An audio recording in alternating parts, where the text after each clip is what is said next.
Hi friends, ఎలా ఉన్నారు? నేనైతే చాలా బాగున్నాను. Welcome to Arogyamastu Telugu videos. ఈరోజు మనము మంచి హెల్దీ స్నాక్స్ తయారు చేసుకోబోతున్నాం. చాలా ఈజీగా ఉండిద్ది. ఎలా తయారు చేసుకోవాలో ఏంటో చూద్దాము.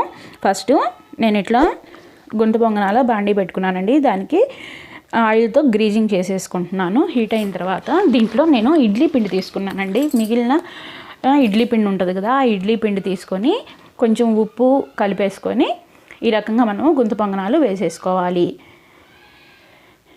ఇట్లా వేసుకున్న తర్వాత కొంచెం ఆయిల్ వేసేసి రెండు వైపులా గోల్డెన్ బ్రౌనిష్ కలర్ వచ్చేసేదాకా మనము వీటిని బాగా రోస్ట్ చేసుకోవాలి. ఈ రకంగా మనం టర్న్ చేసేసుకొని రెండు వైపులా బాగా కాల్చుకోవాలి.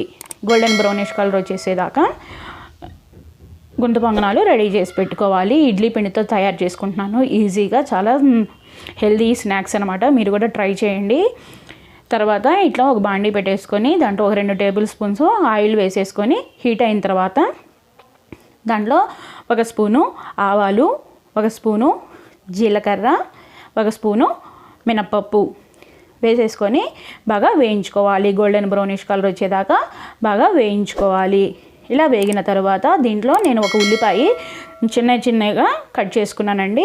ఒకటి సరిపోతుంది. అలాగే టమోటా ఒకటి చిన్న ముక్కలుగా కట్ చేసుకొని వేసుకుంటున్నాను. వీటిని కూడా బాగా వేయించుకోవాలి. అలాగే ఒక హాఫ్ క్యాప్సికమ్ చిన్న ముక్కలుగా వేసేసుకొని బాగా వేయించుకోవాలి. దీంట్లో 1 స్పూను పసుపు, 1.5 స్పూన్ దాకా కారము, అలాగే 1 స్పూన్ దాకా ధనియాల పొడి అన్నీ వేసేసుకొని బాగా కలుపుకోవాలి. ఇట్లా బాగా ఉడికించుకోవాలి. చిన్న మంట మీద చేసేసుకోండి. బాగా ఉడికిన తర్వాత దీంట్లో కొంచెం ఉప్పు వేసుకోవాలి. సరిపడినంత ఉప్పు వేసేసుకొని బాగా ఉడికించుకోవాలి. ఈ ఉల్లిపాయలు ఇవన్నీ బాగా ఉడకాలన్నమాట. దీంట్లో కొంచెము ఒక చిన్న గ్లాస్ అన్ని వాటర్ వేసేసుకొని బాగా చిన్న మంట మీద ఉడికించుకోండి. ఒక 2-3 నిమిషాల పాటు బాగా ఉడికిన తర్వాత ఈ క్యాప్సికము, ఈ టమోటా ఇవన్నీ బాగా మెత్తబడిపోవాలి. తర్వాత దీంట్లో ఒక 5 స్పూన్ల దాకా నేను టమాటా కెచప్ వేసుకుంటున్నానండి. టమాటా కెచప్ వేసుకొని చిన్న మంట మీద బాగా ఉడికించుకోవాలి. ఈ ముక్కలకి అన్నిటికీ టమాటా కెచప్ అనేది పట్టాలి. తర్వాత ముందుగా మనం ప్రిపేర్ చేసుకున్న గుంత పొంగనాలు ఉన్నాయి కదా, ఇడ్లీ పిండి గుంత పొంగనాలు, వాటిని వేసేసుకొని కలబెట్టుకోవాలి. కలబెట్టుకొని 2-3 నిమిషాల పాటు బాగా కుక్ చేసుకోవాలి. ఉడికించుకుంటే మనకి ఆ టమాటా సాసు అవన్నీ దానికి పట్టాలి. తర్వాత ఫైనల్గా మనము కొత్తిమీర కూడా వేసేసుకొని కలుపుకోవాలి.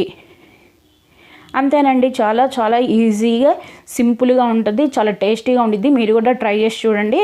చిన్నపిల్లలకి చాలా టేస్టీగా ఉండిద్ది. తింటారు. చాలా బాగుండిద్ది. మీకు కనుక నచ్చినట్టయితే లైక్ చేయండి, షేర్ చేయండి, కామెంట్ చేయండి. Thank you friends. మళ్ళీ నెక్స్ట్ వీడియోలో మళ్ళీ కలుద్దాం. బాయ్.